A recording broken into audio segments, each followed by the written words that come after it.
նա որոշում է տեղափոխվել Հաթերքի Վախթանգ իշխանի մոտ Հյուսիսային Արցախ, այսինքն, եւ այստեղ նրա հովանու ներքո գործելուց հետո նա որոշում է հաստատվել Գետիկի վանքում։ Գետիկի վանքում նրա գործունեությունը ցավոք ընդհատվում է այն բանից հետո, երբ տեղի ունենում երկրաշարժ եւ վանքն ավերվում է։ Նրանից հետո արդեն Մխիթար Գոշի գործունեության ամենաբուրըն շրջանն է սկսում։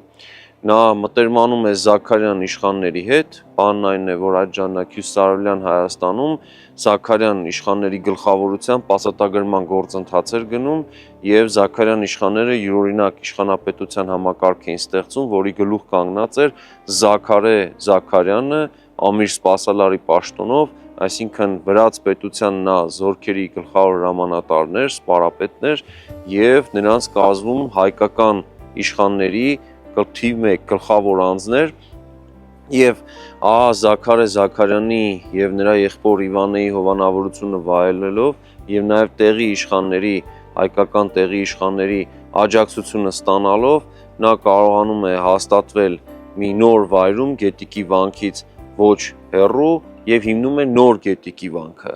Այստեղ հետաքրքիր է, որ նա պահպանում է կապը փաստորեն Հաթերքի իշխանների հետ եւ պատահական չէ, որ նոր Գետիկի վանքի շինարարության պայմաններում փաստորեն ստանում է նաեւ նրանց աջակցությունը։ Նախագծի գլխավոր գործընկերն է Կոնվերս բանկը, ֆինանսական աշխարհի ձեր հուսալի գործընկերը։